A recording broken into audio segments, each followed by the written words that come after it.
You're listening to Rebel Spirituality with me, Sam Goldfinch. Here's the truth. Wisdom doesn't follow rules. So each week we're going to explore what it means to wake up your way so you can live a more peaceful, creative and inspired life no matter your circumstances. It's time to blaze your unique path to truth. And that just the fact that you are in whatever way seeking something is already, you're so lucky.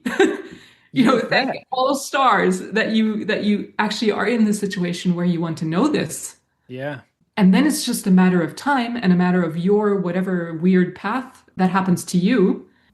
Hey friends, so you just caught a snippet of today's awesome conversation with Kat Van Oudheusden. Now, I may have said that wrong. Kat, if I have, I apologize. I tried to get Kat to teach me how to say her name, but she well, you'll see what happens if you listen to the podcast. She left me fumbling around in the dark. But it was such a beautiful conversation, and I love the work that Kat's doing in the world. I think for both of us, we're passionate about getting the message out in a way that strips back some of this esoteric language, the stuff that gets in the way, and really just recognizing what's truly here now in this moment, what's actually here. So I'm very, very excited to put this conversation out into the world. Be sure to check out the show notes with all of Kat's links and all that good stuff. Okay, I'll catch you on the podcast with me and Kat. See you in a sec.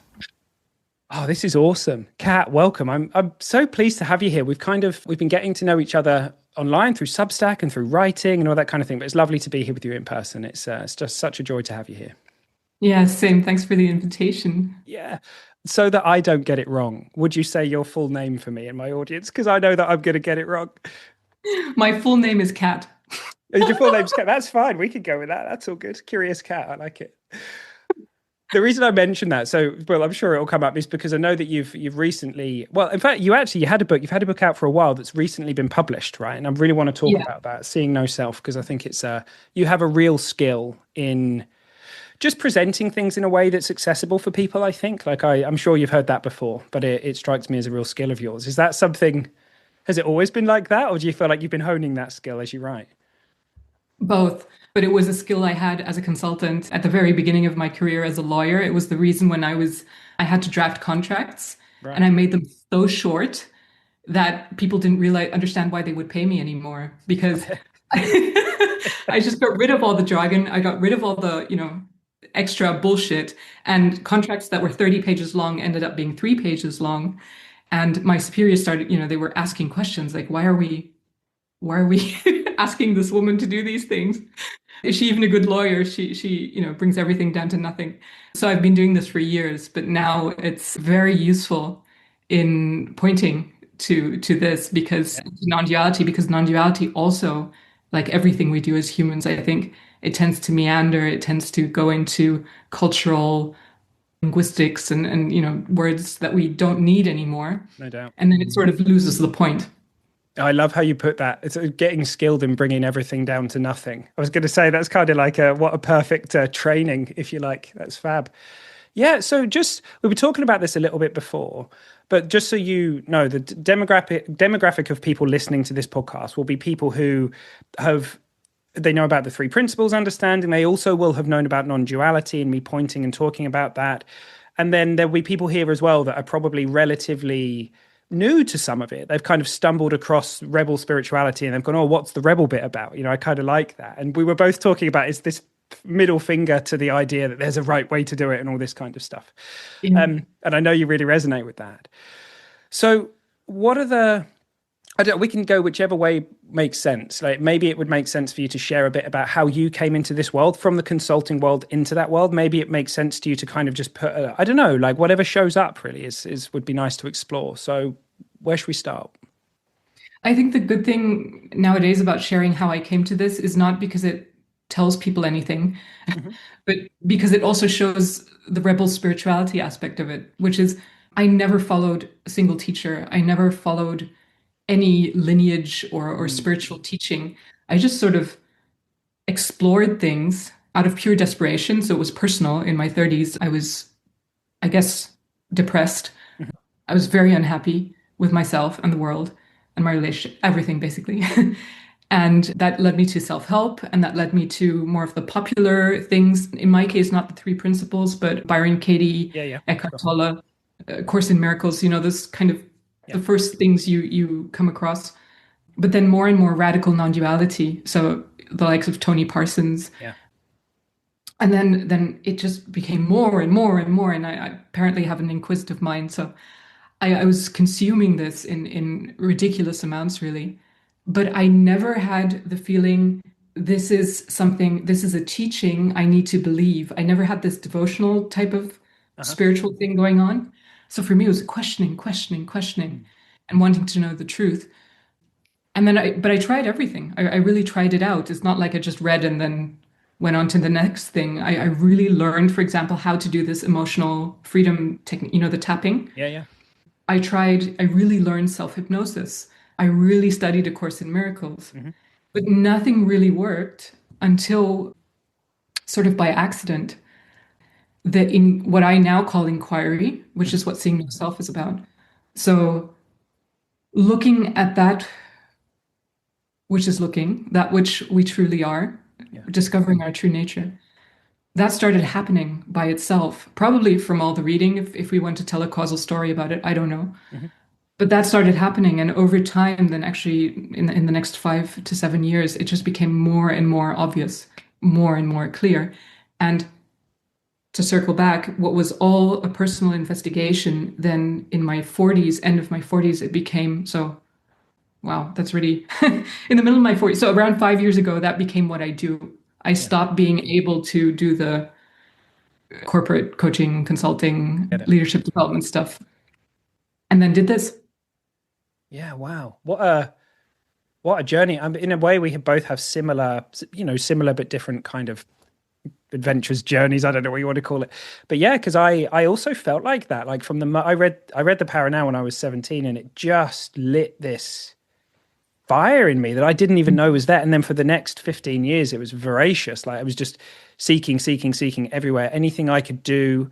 Maybe not quite as, what's the word, thorough as you. As to like, I really like, I'm a little bit like, I'll get into something and I'm not sure it's that. I'll move on to the next thing. So it wasn't quite as thorough, but yeah, and did a lot of the cliche stuff. It's almost comedy if you wrote it down. Backpacking around India, sitting this thing, going to ashrams, yada yada yada yada, and all this kind of stuff. And it's fascinating. It strikes me that that's exactly as it had to be because that's how it was. It couldn't have been any other way. But to then kind of come full circle and really kind of get the simple kind of nature of it. It's kind of like this cosmic joke that we just get slapped around the face by. But I really, really resonate with the whole not needing to be attached to a certain lineage, not kind of, I always felt like that. I was always like, yeah, no one owns this. Like I hear people say they're like, oh, this is like, that's a brand. I'm like, what the fuck? How can anything in this world be branded or or owned? Or like, if we're talking about the truth of who and what we really are, like how could anyone not? So that just had always made sense to me. So I think I'd always been a bit allergic to kind of culty stuff or anything a bit like that. I was just like instantly was like, oh, I don't want anything to do with it. So I really resonate with that, Kat. And I think we're in a world right now where to be direct about it, we need to be direct about it because there's a lot of people suffering. There's a lot of people who are innocently in their current level of understanding. All sorts of things are making sense to them. And it's clear to only just look around to see what's going on. So we're Yeah, definitely connected in that. as you said that, it just hit me that this need to be the radical non-dual stuff. So Yeah. the supposedly extremely direct is now becoming the cult, in the Got sense it. of Got it. that's how you have to language it. That's how you have to share it. And Huh. if you don't, you're not being, I don't know, you're misleading people, or you're posing as a teacher, or there's all this aggression Hmm. in it that I find interesting. Also, I'm fascinated by that. Yeah, just as a sort of footnote to what you were saying. No, that's so true. And one of the things I love, love, love about what you're up to, Kat, is just offering voices to people. I know that you're intuiting into where people are standing, if you like, where they're coming from. Mhm. But it's nice to have different voices out there who are kind of pointing in different directions. Because I'm with you. A lot of the neo Advaita kind of like I just hang out in the absolute and I don't have to be. I'm like, that can't possibly be the truth of non-separation, because this human experience involves all sorts of stuff. And, it's heart. I mean, the word I like to use is, heart. And that's a metaphor. People can use that but to me, like that, yeah, that full circle coming home, realizing that it includes everything, that our humanity is not excluded from this, because to do that, to exclude that and to be telling people that, I don't know. It just doesn't seem like there's an irony to it. It just doesn't seem like the thing that's going to be the most helpful thing. Yeah, and I mean, what I've really come to see is that no one knows what they're talking about. Yeah, So, and that's just so freeing if you dare, to speak or write about this. It's just no one knows their shit. No one, because it's impossible. It doesn't come out through a body mind.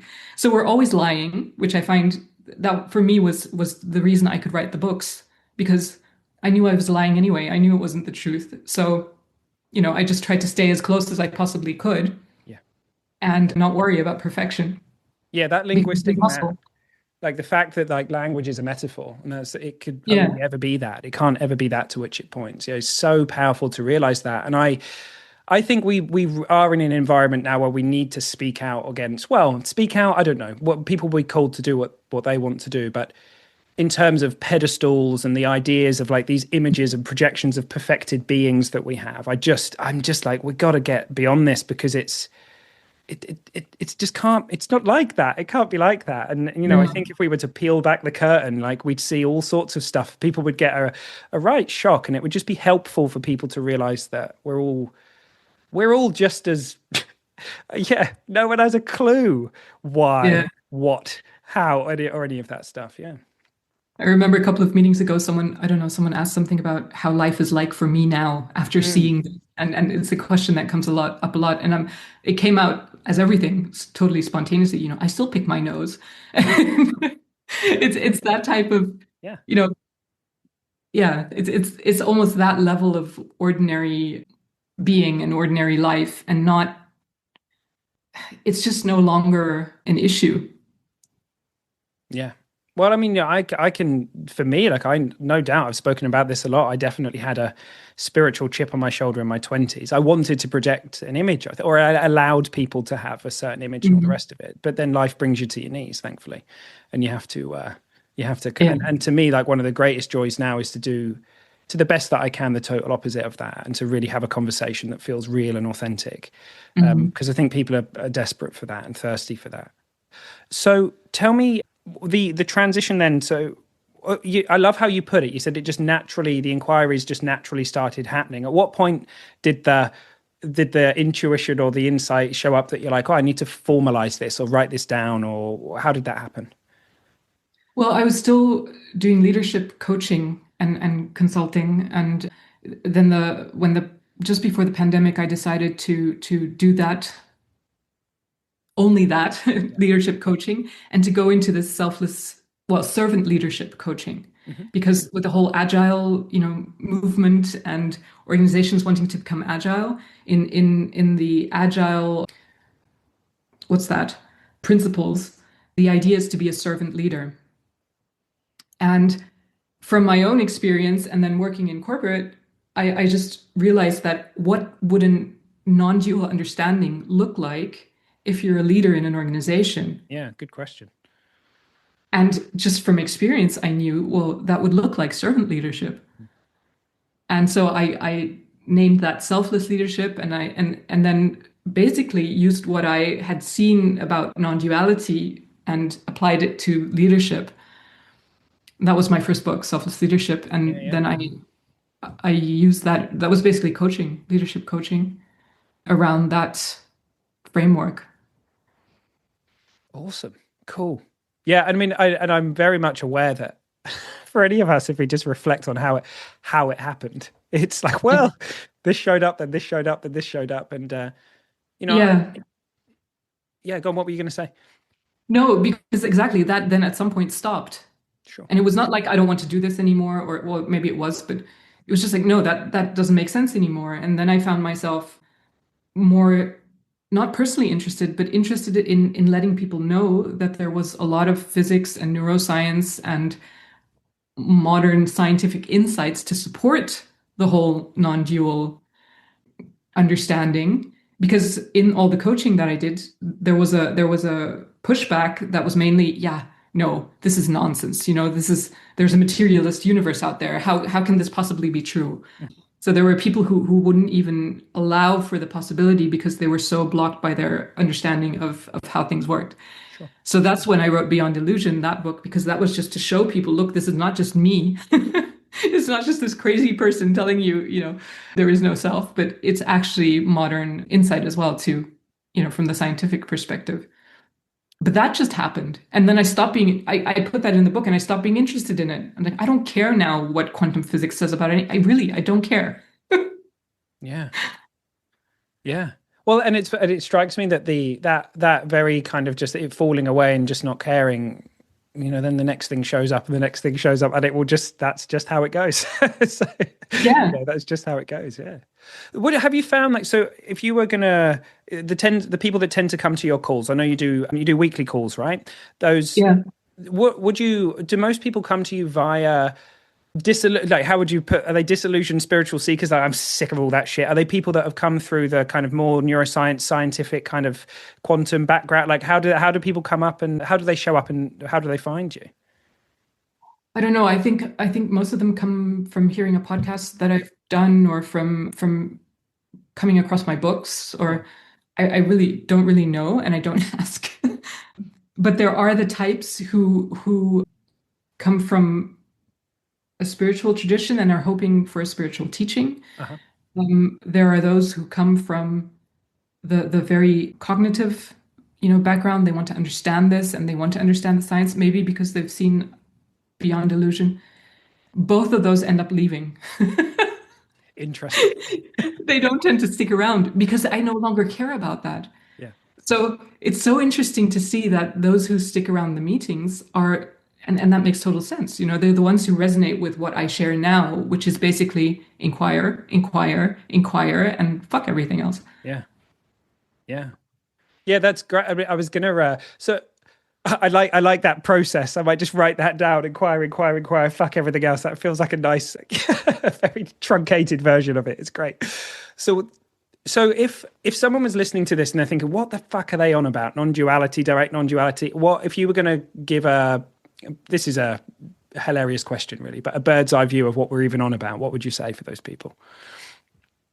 Well, we believe we're limited normally if we're successfully socialized. We end up believing that we are a separate doer self, a person inside a physical body, trying to fix and control and improve their lives. And this is the direct insight, the direct realization that that is not true. And then the other side of that, but for me, that's sort of it sort of comes along with seeing that, is that if we're not separate entities moving through time, from birth to death, then what are we? Yeah. Well, inquiring into what we are not shows us what we are. Yeah. Yeah, and it has so many profound implications, that exploration. Like, it's such a freeing. I remember reading, I think it was Peter Brown. I can't remember exactly how he phrased it, but it was something like, I have no idea what any of this means, but it's clear to me it's dripping with meaning. Like it's kind of one of those where it's paradoxes all the way down, where like to me, like we were talking about some of this stuff, it can feel quite cold, like the kind of very kind of direct, I don't know, it seems to, whatever it is I want to point, and you can tell me if you agree with this, Kat. I can see you nodding, but however I want to point, or the things I want to point to, like your work or my work or whatever, I certainly don't want anyone to get the idea that this isn't this crazy mystery, that this isn't the most incredible thing in the world that we get to even, that seemingly this conversation is happening right now and people are listening to it and all the rest of it is mind-blowing, right? It's absolutely mind-blowing. So to strip it of any of that just seems like not what this is about at all to me. So I don't know if that resonates. I'm sure it does. Yeah, it does. It's really strange because I've gone back and forth in what I tend to focus on, or But I found over the years that I am personally incapable of talking about, or not incapable. It's just not in the way I express this, to talk about love, beauty, Yeah, yeah. Okay. compassion, kindness. Although all of that shows up in this. I mean, it's not like it's missing. And in fact, it's closer than ever, and it's all there. But I'm just not the type of person to focus on that. On the other hand, I'm also not the type of person to do the purely, cerebral, logical, you don't exist, therefore there is nothing, nowhere, the complete emptiness thing. So I think we each end up and evolve in our expression, Mm. probably in sync with our own whatever unfolding, all these words. I know, like what? It's always one word too many. Yeah, I get it. Yeah, exactly. And at the moment, I land somewhere in the middle where it's very clear to me, what you just said. Wow, amazing, this.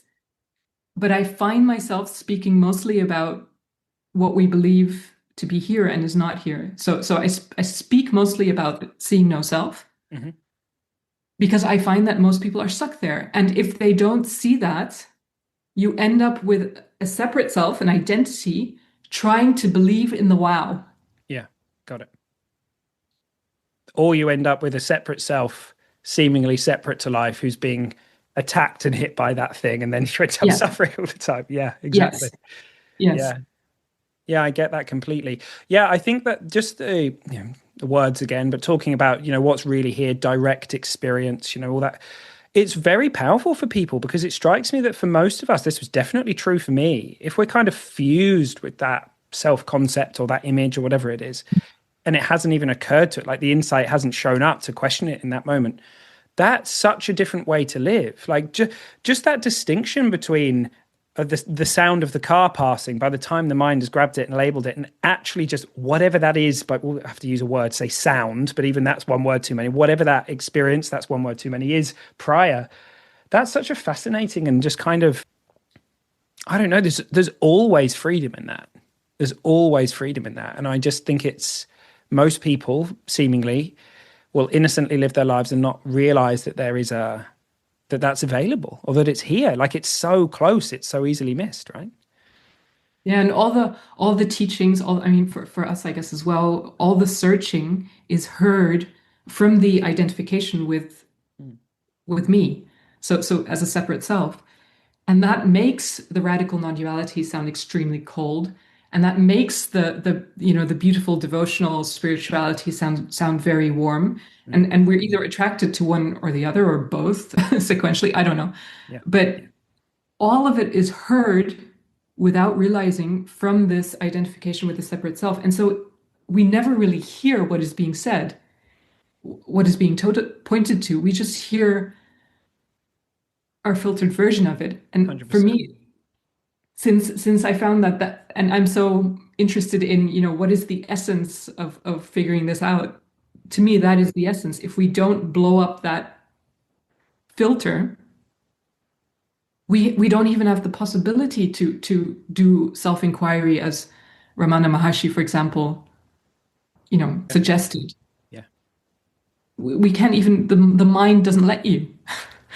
Yeah. It's I think for me, this is one of the reasons why, just for where I happen to be, stumbling into, when I first stumbled into the three principles understanding, I knew it as the inside out understanding. So the insight was, holy shit, 100% of my world is internally generated, not inside my body, but from formlessness through. I was like, no way. And it impacted me. And I once heard someone say, look, subjectivity is objective. I was like, no way. Of course it is. Like, that is the fact, right? So NLP and all these methods that are looking at messing around with people's world, they're missing the meta insight. They're missing the up, to go so upstream that you truly see that. To me, I know, I think if people have really inquired and they've really seen through the self, that is a inherent insight that it works that way. But for me, for whatever reason, interestingly for me, I got hit by that insight, and then it led to all, and then suddenly everything that I'd been reading over the preceding years just went like a, and everything fell into place. And then I was like, no way. So and that was profound to me. So I didn't even realize that. I mean, so much of what I was trying to filter was intellectual, coming through all these filters, and then boom, suddenly it was available. And I just, that 100% bit of it's all within, it's all that filter. Suddenly then that's it's a freedom from that, because we realize that, oh, there's nothing that's not included in that, right? So I can just take that as a given. It's a principle. It's always true. Yeah, yeah. Golly, I kind of feel like I'm just kind of in a really, I don't know, just one of those moments of just enjoying just being where I am. And I don't know if I have that much else to say at the moment. Well, I was wondering when you just what you said, Yeah. how that affects how you share this. Yes. Because I found that I had a community for a while with what we call non-dual practitioners. So anyone wanting to share this in some form, writing, speaking, coaching, consulting. Yeah. And that was one of the things we saw how, and that's why I do these weekly guest posts, is because the individual expression of this comes through whatever conditioning is left here, Yeah. yeah, and everyone has their unique flavor. Yeah. And there's resonance with how this is shared by different people. So I'm in favor of discovering as many of those expressions as possible, so you can find the one that undoes you. Anyway, that's a long intro No, I to love it. I love that, and it's very clear that what you're up to. Like you're right. Like even the fact that you and I happen to be having this conversation in English, because we both can speak English, right? Like if we were conditioned in a different way, it would be showing up in a different way. Like it's all the way down, right? So I'm in a period of, so usually around spring, I would bring a group of people together to go on a kind of group adventure together, and it just wasn't the right, for whatever reason. Maybe there isn't one.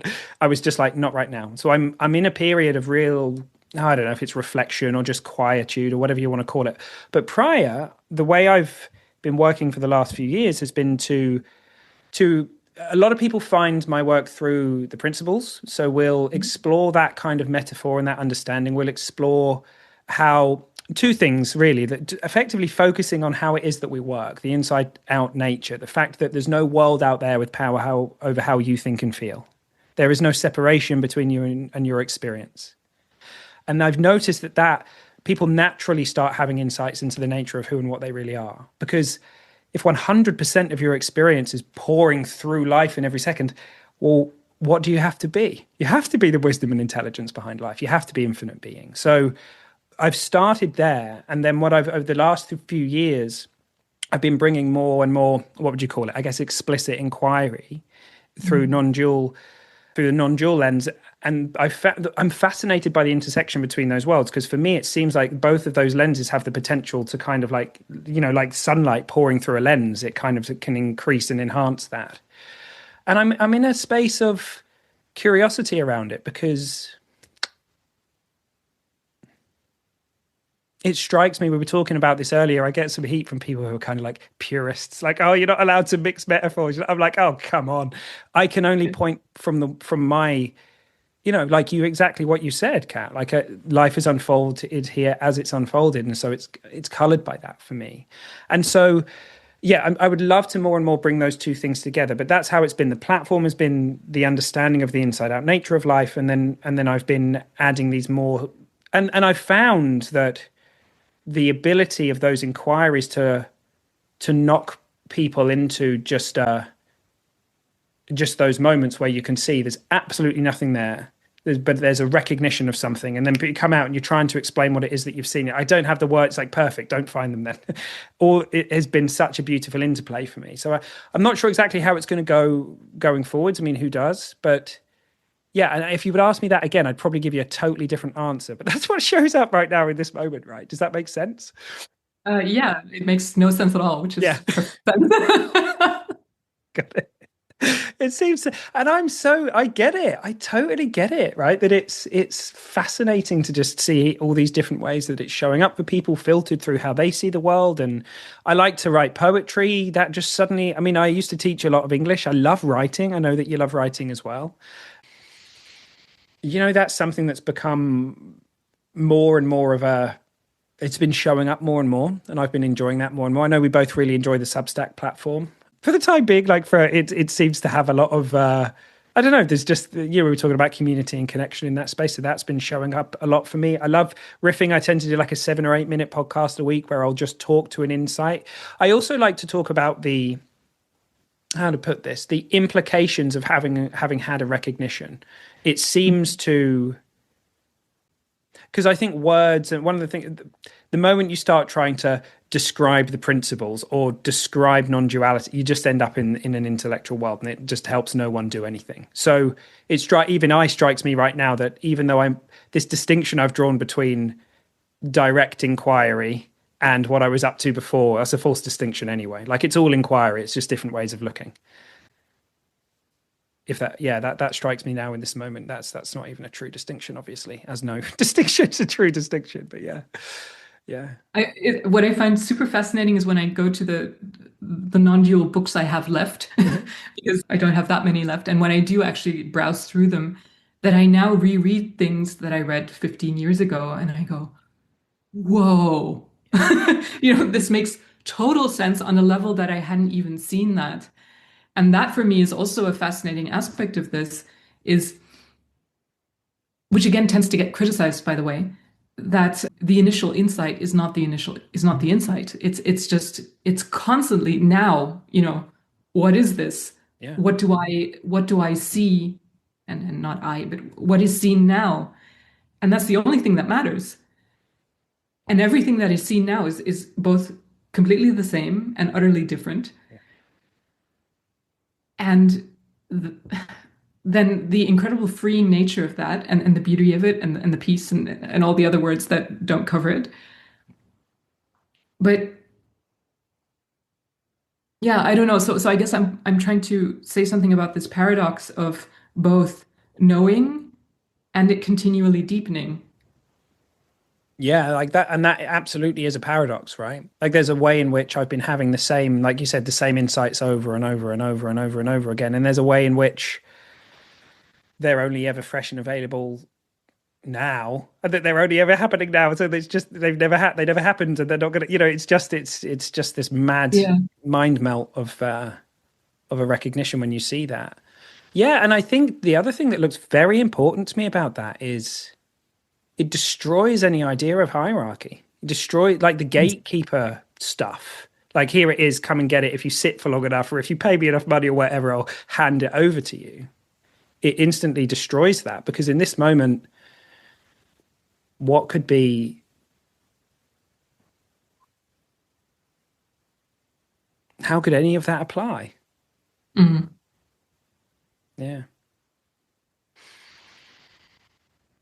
Well, I, for one, am very, very grateful that, life moved. As I sometimes say, the unfolding happened, and I've ended up where I am. Like I take no credit for it. I think people, how can we? That's the other thing, is like to take credit for the way that we may be pointing, or quote unquote, I don't like the word teaching, but however people relate to it, like how could any of us take credit for that, right? And people kind of smile and think, "Oh, stop being so humble," or whatever. But it's like, no, but there is no credit to be taken, right? Because it's just how it's turned up, right? That's for me one of the daily funnies in my life, is like how I noticed, for example, someone saying about a review, Seeing No Self, saying like, these are all inquiries from somewhere else, from other teachings, and my ego going, no. Wait a minute. Yeah. These are mine, this is my, and then at the same time knowing absolutely without any doubt that none of it is mine or my doing. Yeah. And that's just both true at the same time. And that's, to me, that is why I never worry about those, like, oh, you're going to dissociate, you're going to no longer be, I mean, if you do, great, fantastic, you might be enlightened, but I haven't ever met anyone who has successfully completely dissociated from life. So I wouldn't worry about that, because what I find is that you just ego along, you just continue selfing, but you know that it's not you. Yeah. And it's so you can just laugh at it and be it at the same time. And that's why this sense of lightness and humor and not taking yourself seriously anymore, to me, that's one of the biggest giveaways, or yeah. Yeah, I get really drawn to people like we were talking about Sal earlier, and just the kinds of people I get drawn to that have just got a good sense of humor and just swear like a drunken sailor or whatever. I'm like, come on, like it doesn't look like anything. The idea that Yeah, spirituality it is anything is just a complete nonsense, right? Yeah, yeah. absolutely. And there's this whole, I don't know, bunch of individuals who are then constantly like, yeah, but there's no one here, Mm. and there's no one to say that. Yeah, there's no teacher and there's no one to be taught and nothing's happening. And then you get hit by a car. You know what I mean? It's sort of like it's the paradoxes, right? Yeah. Is that helpful? Like, no matter how much we want to be able to put ourselves into logic loops and kind of agree, like to me, hanging out to use the metaphor of absolute and relative, like just hanging, like that's not what we need. It's not, I don't know. That's not what I feel called to. I tried all that and I can, But I don't think it's possible. well, yeah, exactly. Right. It's So not to even a me, thing. it's just playing a different role. It's playing the Yeah. role of the one who supposedly isn't. Interesting. Yeah. Yeah. You wrote a great post the other day. I don't know if it was the morning that the books came in, or you wrote something about 3 different versions of ego, and you put the different. I can't remember what the voices were, but the books came in, and Yeah. it made me smile. I forget exactly what it was, but that's true. It's sort of like this idea of like the enlightened ego, or the this ego, or the that egos that turn up, and it's ego all the way down until we just realize that, and the recognition is the realization of that. Like, sure, I've never met anybody that's been like pop, and that it's just, I don't know, just this. I just not even sure that's helpful for people. Ideas or concepts around enlightenment and all these kinds of things that people just chase for a lifetime, and it's And yeah, that's not where the freedom no, lies. I mean, all in my very limited experience, but I think the freedom that we're looking for is being in the computer game, being the avatar, but knowing that it's a computer game. yeah, That's it. But we don't appreciate the freedom of that because we haven't until we experience it. And then we realize that all the spirituality and all the okay, I'm no one wants to actually be then enlightened yeah, and just sit. What do you want to do? Sit in lotus posture for the rest of your life and not talk? Or I mean, yeah. so we don't even want what we supposedly want. Yeah, I think it's I think for me, I think it's kind of an escape fantasy from, Yeah. it's like an escape fantasy from the false, very innocent. But for me, it was like not knowing. I wrote something the other day. Well, something showed up the other day, and it resonated, and it just seemed to me, it really struck home for me around what this is about. And I'll see if I can pull it up quick oh man, I still sometimes can't get my head around Substack and where you find stuff. Mm. Hang on, nearly there. I was talking about I think they did that on purpose, by the way. do you reckon?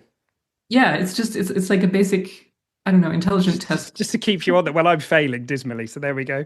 So thank you No, for but you're bringing still that to my there. order. You're still there, so you're obviously succeeding.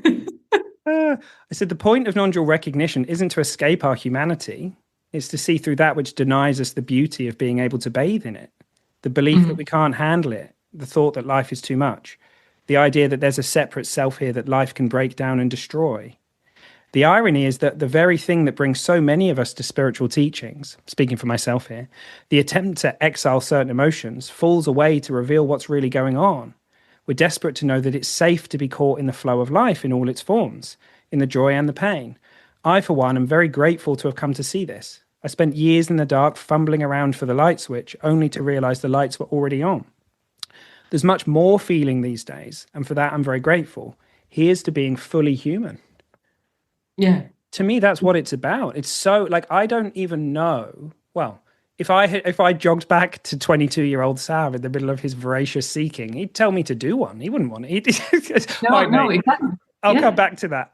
So it's Yeah. perfect. So I think the other paradox is I know that I can't provide an insight for anybody. I know that it Mm. has to come from inside. So I create these things and I do these things. The paradox is people show up and they their life has drawn them there as well. And but I know I once heard it.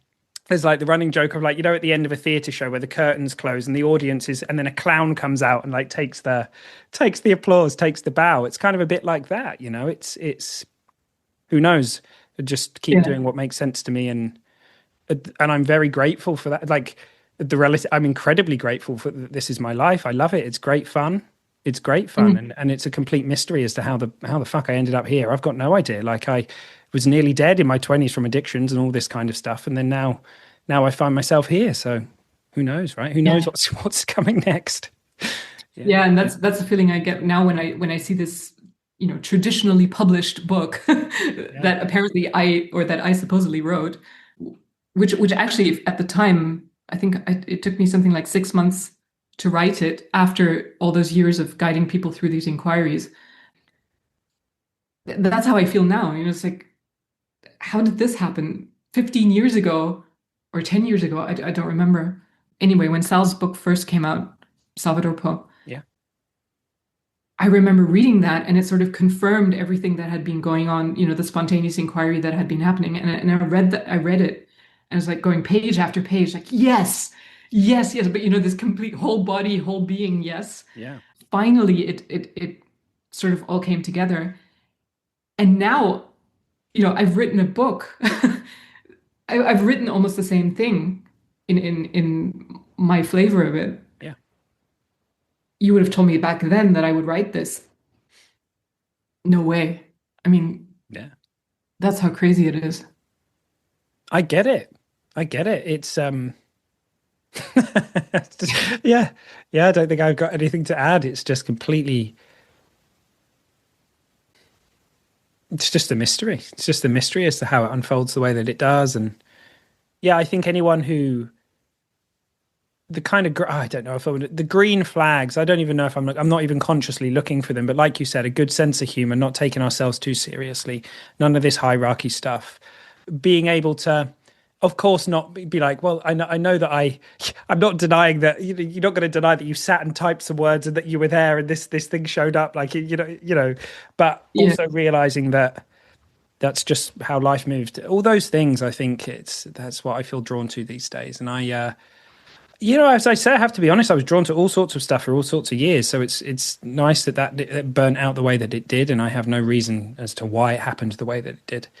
But well, I feel like, is there anything I would love for us to have some time, for you to have some time to just point towards the book and where people can come to your sessions each week and that kind of stuff. But is there anything else that you feel that you want to share kind of as we're here together? It's been a lovely conversation. I've really enjoyed it. Same. I think what I'm just becoming, you said it somewhere in this podcast.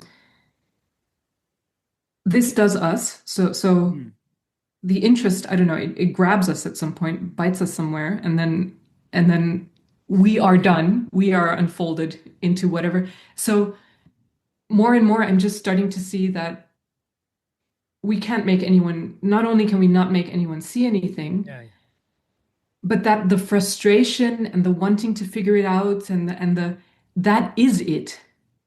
So if you are stuck, frustrated, you want to, like I did, literally throw the non-dual books or the three principle books out the window. Yeah.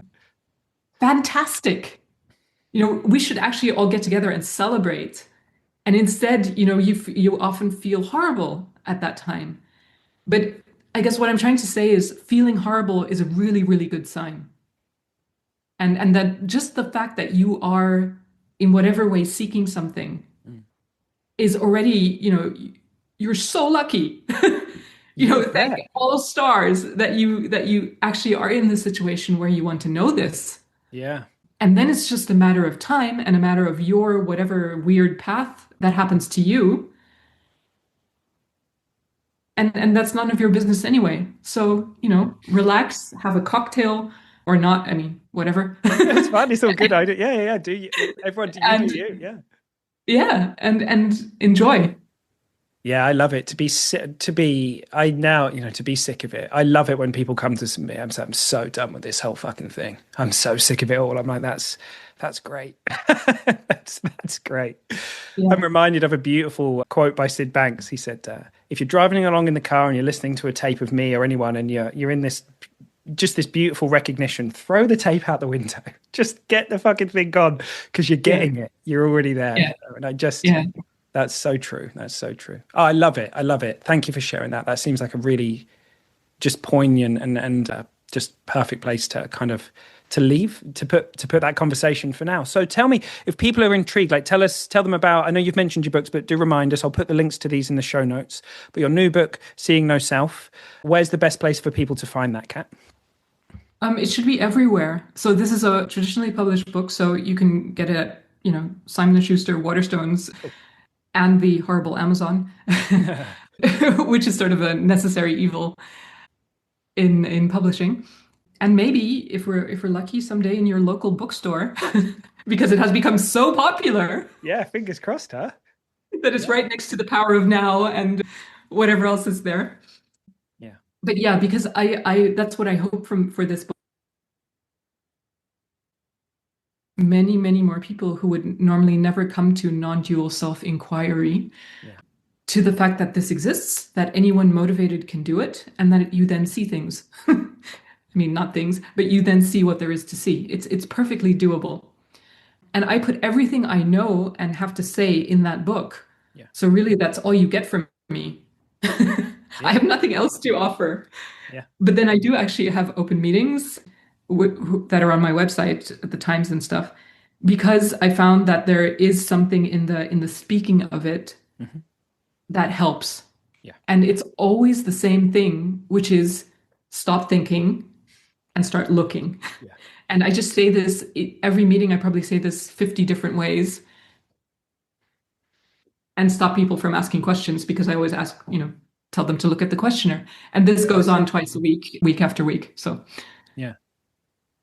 Awesome. Well, I know there's no credit, but I'm very, very grateful that that life has shown up in the way that it has for you, Kat. I came across your work and what you do through Substack, and I can't remember exactly. I think through Substack, I think, or through a friend maybe mentioning it. I didn't stumble into your books first, but you really do, and I'm sure you've heard this before, have a real skill through the diagrams and just the way that it's just accessible. It's just like a.